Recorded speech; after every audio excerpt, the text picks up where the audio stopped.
ஞானானந்தமயம் தெய்வம் நிர்மலஸ்படிகாகிருதியும் ஆதாரம் சர்வ வித்யாநாமய கிரீவம் பாஸ்மகே. நமஸ்காரம். நேயர்கள் அனைவருக்கும் அஸ்ட்ரோ கேஎஸ் ஐயங்காரின் பணிவான நமஸ்காரங்கள். அஸ்ட்ரோ டிவி நேயர்களுக்கு அஸ்ட்ரோ கேஎஸ் ஐயங்காரின் பணிவான நமஸ்காரங்கள். வாரப்பலன் 12/2/2024 18/2/2024 வரை உண்டான வாரத்திற்கு என்னென்ன பலன்னு பார்க்கலாம் ஒரு ராசியாக. அதற்கு முன்னாடி இந்த வாரத்தினுடைய கோல்சாரம் என்ன, இந்த வாரத்தில் வரக்கூடிய விசேஷங்கள் என்னென்ன அப்படின்றத பார்ப்போம். அதற்கு பிறகு இந்த வாரத்தில் எந்தெந்த ராசிக்காரர்களுக்கு சந்திராஷ்டமம் இருக்குது, அதுக்கு உண்டான எளிய பரிகாரம் என்ன அப்படின்றதையும் பார்ப்போம். சரி, இந்த வாரத்தின் கோல்சாரம் என்ன அப்படின்றத பார்க்கும்பொழுது மேஷ ராசியில் குரு பகவானும், கன்னியா ராசியில் கேது பகவானும், சுக்கிரன் தனுசுவிலும், செவ்வாய் புதன் மற்றும் சூரியன் மகரத்திலையும், கும்பத்தில் சனி பகவான், மீனத்தில் ராகு பகவான், இந்த மாதிரி ஒரு விஷயம் இருக்குது. சந்திர பகவான் அதிவேகமாக செல்லக்கூடிய கிரகம் அப்படின்னு சொல்கிற சந்திர பகவான் இந்த வாரம் கும்பராசி பூரட்டாதி நட்சத்திரத்திலிருந்து மிருகசீரிஷ நட்சத்திரம் மிதுன ராசி வரலும் போகிறார். இந்த வாரத்தில் பார்த்தலையானால் மிதுன ராசி வரலும் போய் இந்த 18ஆம் தேதி முடியும் பொழுது, அதாவது 19ஆம் தேதி கார்த்தால பார்த்தேன்னா மிதுன ராசியினுடைய இதுக்கு வந்துடுறார். சரி, இந்த வாரத்தில் வரக்கூடிய விசேஷ நாட்கள் என்னென்ன விசேஷங்கள் வருது அப்படின்னு பார்த்தோம்னா, இந்த வாரம் 12ஆம் தேதி திங்கட்கிழமை வருது. 13ஆம் தேதி அன்னைக்கு மாசி மாதம் பிறக்கிறது. அதாவது நம்ம சௌரமானம் அப்படின்ற வழக்கத்தை கொண்டிருக்கோம். சூரிய பகவான் ஒரு ராசியிலிருந்து அடுத்த ராசிக்கு செல்லும் பொழுது அந்த ராசியை மாதமாக கொண்டு நம்ம அந்த மாதத்தை எடுத்துக்கிறோம். இது கும்ப மாதம் அப்படின்னு சொல்லக்கூடிய சூரிய பகவான் காலபுருஷ தத்துவத்தின் 11ஆம் இடத்துக்கு மாறுறார். அது 13ஆம் தேதி சாயந்தரம் ஒரு 6 மணிக்கு மாசி மாதம் பிறக்கிறது. அன்றைக்கே புத பகவானும் கும்பத்துக்கு வந்துடுறார். சுக்கிர பகவான் தனுசுலிருந்து மகரத்துக்கு வரார். இந்த 3 பயிற்சிகள் இந்த 2வது நாளே நடக்கிறது இந்த வாரத்தில். இந்த வாரத்தில் சந்திர பகவான் ஒரு என்ன சொல்கிறது, இந்த பூரட்டாதி நட்சத்திரத்திலிருந்து அவர் மிருகசீரிஷ நட்சத்திரம் மிதுன ராசி வரலும் போகிறார். அதாவது கும்பராசியிலிருந்து மிதுன ராசி வரலும் போகிறார். இந்த வாரத்தில் பார்த்தேன்னா 13ஆம் தேதி மாதம் பிறக்கிறது. பெரிய விசேஷம். மாசி மாதத்துக்கு பெரிய ஏற்றங்கள்லாம் நிறைய இருக்குது. அது மாசி மாத பலன்களில் போடுறேன். அதற்கு பிறகு பார்த்தேன்னா 14ஆம் தேதி 15ஆம் தேதி பார்த்தேனால் சஷ்டி விரதம். சஷ்டியில் விரதம் இருந்தால் அகப்பையில் வரும் அப்படின்னு சொல்லுவாள். அந்த மாதிரி திருமணமாகி ரொம்ப நாள் குழந்தை பிராப்தி இல்லாதவர்களுக்கு சஷ்டி விரதம் இருக்கிறதன் மூலியமாக அவர்களுக்கு குழந்தை பிராப்தி ஏற்படும். எல்லா விதமான எதிரிகளின் தொல்லைகளும் நீங்கக்கூடியது சஷ்டி விரதம் இருக்கிறவர்களுக்கு உண்டு.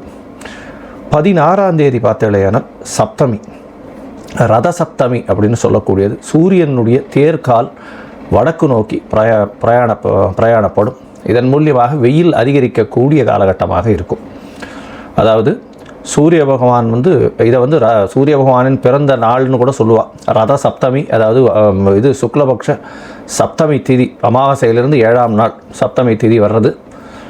இது ரத சப்தமின்னு பேர். ரத சப்தமி அன்னைக்கு எருக்கை இலை ஒரு 7 தலையில் வச்சுட்டு அட்சதை மஞ்சள் இதெல்லாம் தலையில் வச்சுன்னு குளித்தோமே, ஆனால் அது பெரிய ஏற்றத்தையும் உடல் நலத்தில் நல்ல ஒரு ஏற்றத்தை கொடுக்கும் அப்படின்றதும், சூரிய பகவானுக்கு உண்டான தோஷங்கள் எல்லாமே நீங்கும் அப்படின்றதையும் சொல்லக்கூடியது.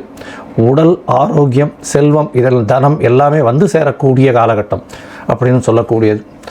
சூரிய பகவான் வடக்கு நோக்கி போகக்கூடிய காலகட்டமாக இதை எடுத்துக்கொள்ளப்படுறது.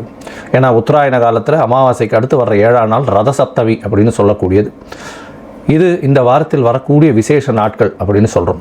இந்த வாரத்தில் எந்தெந்த ராசிக்காரர்களுக்கு சந்திராஷ்டமம் அப்படின்னா, கடக ராசி, சிம்மம், கன்னி, துலாம், இந்த 4 ராசிக்காரர்களுக்கும் சந்திராஷ்டம காலம். சந்திராஷ்டமம்னா உங்களுடைய பிறந்த ராசியிலிருந்து 8ஆம் இடத்தில் சந்திர பகவான் இருக்கக்கூடிய காலகட்டத்தை சந்திராஷ்டமம்னு சொல்கிறோம். மதிகாரகன் மறைந்து இருக்கக்கூடிய காலகட்டத்தில் மதி மயங்கக்கூடும். அதனால் தவறான முடிவுகள் எடுக்கக்கூடும். அதனால் வெளியூர் வெளிமாநிலம் வெளி நாட்டு போகிறதுக்கு அதை தவிர புதிய முயற்சிகள் வேண்டாம். புதுசாக ப்ராஜெக்ட் சைன் பண்ணுறதெல்லாம் வேண்டாம் அப்படின்றத சொல்கிறோம். இந்த காலகட்டத்தில் ஒருவேளை நீங்கள் பண்ண வேண்டிய கட்டாயம் இருந்தது ஏன்னா, அருகில் இருக்கக்கூடிய சிவன் கோயிலில் ஒரு 1/2 டம்ளர் பசும்பால் மட்டும் கொடுத்துட்டு போங்க அபிஷேகத்துக்கு. உங்களுக்கு உண்டான சந்திராஷ்டமத்தின் தாக்கம் நிச்சயமாக குறையும் அப்படின்றத சொல்கிறேன்.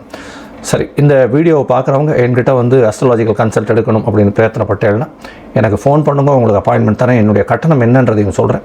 உங்களுடைய date, time, place of birth அனுப்பிச்சாலேயான உங்களுடைய ராசி, நட்சத்திரம் அது எல்லாத்தையும் பார்த்துட்டு, உங்களுடைய லக்னத்தையும் பார்த்துட்டு, தசா அந்தரம் சூக்ஷம் இது எல்லாத்தையும் பார்த்துட்டு சந்தி இருக்கா அப்படின்றதையும் பார்க்கணும். ஏன்னா அதாவது லக்ன சந்தி, சந்திரன் இருக்கக்கூடிய ராசி சந்தி, ராசியினுடைய அதாவது பாத சந்தி இருக்கா அப்படின்றத பார்த்து அதன் மூலியமாக உங்களுக்கு இருக்கக்கூடிய தசை என்னன்றதையும் பார்த்து இன்றைய கோல்சார பிரகாரம் உங்களுக்கு என்ன மாதிரியான பரிகாரங்கள் எளிய வகையில் சொல்ல முடியும் அப்படின்றதையும் நான் சொல்கிறேன்.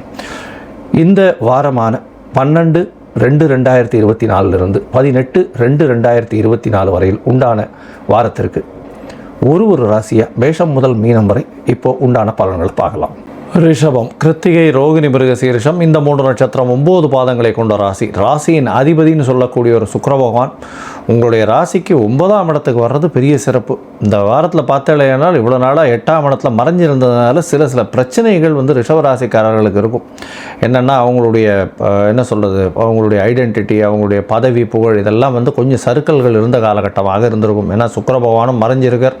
10ஆம் இடத்துல வந்து சனி பகவான் வேறு ஆட்சி பெற்று மூல திரிகோண கும்பராசியில் இருக்கார். அதனால் ரிஷபராசிக்காரர்களுக்கெல்லாம் இந்த ஒரு 2-3 மாதமாகவே ரொம்ப பிரச்சனையில் இருந்திருப்பாங்க. இருந்தாலும் இப்போ வந்து அது மாறக்கூடிய வாய்ப்புகள் மிகவும் அதிகம். ஏன்னா கும்பராசிக்கு அதாவது இப்போ ரிஷபராசிக்காரர்களுக்கு தனுசிலிருந்து மகரத்திற்கு வந்து சுக்கிர பகவான் வர்றது பெரிய விசேஷம். ஏன்னா மகரம் அப்படின்றது வந்து சுக்கிர பகவானுடைய நட்பு வீடு. அதனால் வந்து கவலைப்பட தேவையில்லை. இனிமே வந்து உங்களுக்கு ஒரு பெரிய ஏற்றமான காலம் நிச்சயமாக காத்துட்ருக்கு. கவலைப்படவே படாதீங்க. 9ஆம் இடத்தில் போய் சுக்கிர பகவான் அமர்றது பெரிய ஏற்றம். கலைத்துறையில் இருக்கிறவங்க, பாலிடிக்ஸில் இருக்கிறவங்க இவங்களுக்கெல்லாம் பெரிய ஏற்றம் கிடைக்கக்கூடிய காலகட்டமாக இருக்கும். ரியல் எஸ்டேட் பண்ணுறவங்களுக்கு பெரிய ஏற்றம் கிடைக்கக்கூடிய காலகட்டமாக இருக்கும். எலக்ட்ரிசிட்டி, இந்த பல்பு அந்த மாதிரி எல்லாம் விற்கிறவங்க, எலக்ட்ரிசிட்டி இந்த இது பண்ணுறவங்க, காற்றாலையிலிருந்து மின்சாரம் தயாரிக்கிறது, இந்த மாதிரியான விஷயங்களில் இருக்கிறவர்களுக்கெல்லாம் பெரிய ஏற்றம் கிடைக்கக்கூடிய காலகட்டமாக இந்த வாரம் அமைய போகிறது. இந்த வாரத்தில் பார்த்தோம்னா உங்களுடைய ராசிக்கு 8-12 அதிபதிகள் அப்படின்னு சொல்லக்கூடிய குரு பகவானும் செவ்வாய் பகவானும் நல்ல ஒரு நிலைமையில் இருக்காங்க. 9ஆம் இடத்துல வந்து செவ்வாய் உச்சம் பெற்று போய் இருக்கிறதும் அவரே 12ஆம் அதிபதினு சொல்லக்கூடியதாக இருக்கிறதுனால 6ஆம் அதிபதி அப்படின்னு அதாவது உங்களுடைய ராசிக்கு சப்தமாதிபதி 9ஆம் இடத்துல இருக்கிறதும் பெரிய விசேஷம். இதன் மூலியமாக எதிர்பாலினத்தவர் மூலியமாக நல்ல ஒரு ஏற்றம் கிடைக்கும். பார்ட்னர்ஷிப் பிஸ்னஸில் நல்ல ஒரு ஏற்றம் கிடைக்கக்கூடிய காலகட்டமாக இந்த வாரம் அமைய போகிறது. திடீர் பணவரவு வரும். ஏன்னா 8ஆம் அதிபதி 12ஆம் இடத்துல போய் இருக்கிறதன் மூலியமாக திடீர் பணவரவு வரக்கூடிய வாய்ப்புகள் உண்டு. வெளிநாட்டிலிருந்து பணவரவுகள் வரக்கூடிய வாய்ப்புகள் இந்த வாரம் உங்களுக்கு நிச்சயமாக இருக்குது. இந்த வாரத்தில் பார்த்தேனால் 5ஆம் இடத்துல இருக்கிற கேது பகவான் சிறு பிரச்சனைகளை ஏற்படுத்தினாலும் நல்ல ஒரு ஏற்றம் கிடைக்கக்கூடிய வாரமாக இருக்கும். புதிய பதவி, புகழ், அந்தஸ்து, கௌரவம்லாம் வரக்கூடிய வாரமாக இந்த வாரம் அமைய போகிறது. இந்த வாரத்தில் உங்களுடைய ராசிக்கு 10ஆம் இடத்துல சூரியன், புதன், சனி 3 கிரகங்கள் போயிருக்க போகிறது. இதன் மூலியமாக பார்த்தோம்னா உங்களுக்கு சூரியன், புதன், சனி இந்த 3 கிரகங்களும் இருக்கிறது மூலியமாக சிறு பிரச்சனைகள் உண்டாகும். ஏன்னா சனி பகவானோட புத பகவான் நல்லபடியாக போகும். ஆனால் சூரியனுடைய பிரச்சனை வரும். உங்களுடைய சுகங்களுக்கு சிறிது கேடு வரக்கூடிய வாய்ப்புகள் நிச்சயமாக இருக்கும். அரசாங்கத்தின் மூலியமாக சிறு பிரச்சனைகள் வரக்கூடிய வாய்ப்புகள் நிச்சயமாக உண்டு. உங்களுடைய ராசிக்கு பார்த்தோம்னா சந்திர பகவான் அதிவேகமாக செல்லக்கூடியவர் அப்படின்னு சொல்லக்கூடிய முயற்சி ஸ்தானாதிபதி உங்களுடைய ராசிக்கு 10ஆம் இடத்துல இந்த வாரத்தை ஆரம்பிக்கிறார். 12/2/2024 18/2/2024 வரலும் உண்டான வாரத்தில் 12ஆம் தேதி மத்தியானம் ஒரு 1:30 மணி வரலும் சந்திர பகவான் 10ஆம் இடத்துல இருக்கார். புனர்ப்பு யோகம் இருக்குது. 10ஆம் இடத்தில் இருக்கும் பொழுது சூரியன், சந்திரன் 4 கிரகங்கள் இருக்குது. சூரியன், சந்திரன், புதன் மற்றும் சனி பகவான். இதில் சனி பகவான் ஆட்சி பெற்று போயிருக்கார். சூரியனும் சந்திரனும் அமாவாசை யோகத்தில் இருக்கா. இந்த காலகட்டத்தில் தொழிலில் கொஞ்சம் ஜாகிரதையாக இருக்கும். செய்யக்கூடிய தொழிலில் ரொம்ப ஜாகிரதையாக இருக்கிறது ரொம்பவும் நல்லது. புதிய முயற்சின்னு வந்து ஃபண்ட்ஸ் எதுவும் போட்டுறாதீங்க. செய்யக்கூடிய வேலைகள்லேயும் வந்து உங்களுக்கு வந்து ஒரு ஏற்றம் கிடைக்கக்கூடிய காலகட்டமாக இருக்கும். இருந்தாலும் ரொம்ப பொறுமையாக இருக்கிறது நல்லது. உங்களுடைய ராசிக்கு பார்த்தோன்னா 12ஆம் தேதி மத்தியானம் ஒரு 1:30 மணிக்கு மேலே சந்திர பகவான் 11ஆம் இடத்துக்கு போகிறார். ராகுவோடு சேர்ந்து சந்திர பகவான் இருப்பார். அவர் 14ஆம் தேதி அதாவது 14ஆம் தேதி மாலை ஒரு 4:15 மணி வரலும் அங்கே இருக்கார். இந்த காலகட்டத்தில் பார்த்தேனால் 11ஆம் இடத்தில் ராகு பகவானோடு சேர்ந்து சந்திர பகவான் இருக்கார். உங்களுடைய முயற்சி ஸ்தானாதிபதி 11ஆம் இடத்தில் இருக்கிறதுனால அந்நிய மொழி பேசுபவர்கள், அந்நிய மதத்தினர் மூலியமாக நல்ல ஒரு ஏற்றமான காலகட்டமாக இருக்கும். திடீர் பணவரவு வரும். மூத்த சகோதரிகள் கூட சிறு பிரச்சனைகள் இருந்தாலும் பணவரவிற்கு பஞ்சம் இருக்காது. உங்களுடைய ராசிக்கு 12ஆம் இடத்துல சந்திர பகவான் போகிறார். அது வந்து 14ஆம் தேதியிலிருந்து 16ஆம் தேதி மாலை ஒரு 7:30 மணி வரலும் இருக்கார். இந்த காலகட்டத்தில் குரு சந்திர யோகம் அமையிறது. குரு சந்திர யோகம் ஒரு பெரிய ஏற்றத்தை கொடுக்க போகிறது. வெளிநாட்டுக்கு போகணுன்னு பார்த்து கொண்டு இருக்கக்கூடிய மாணவிகள் அதை தவிர வந்து வேலை செய்யக்கூடியவர்கள், ஐடி டிபார்ட்மெண்ட்லாம் இருக்கிறவங்க நிச்சயமாக வெளிநாட்டுக்கு போகக்கூடிய பாக்கியம் வந்தே தீரும். இந்த காலகட்டத்தில் சுப செலவுகள் இந்த ரிஷபராசிக்காரர்களுக்கு அமையக்கூடிய காலகட்டமாக இருக்குது. இந்த வாரத்தில் உங்களுடைய ராசியிலேயே வந்து சந்திர பகவான் வரார். அதாவது 16ஆம் தேதி மாலை ஒரு 7:30 மணியிலிருந்து 19ஆம் தேதி அதிகாலை ஒரு 1:30 மணி வரலும் இருக்கார்.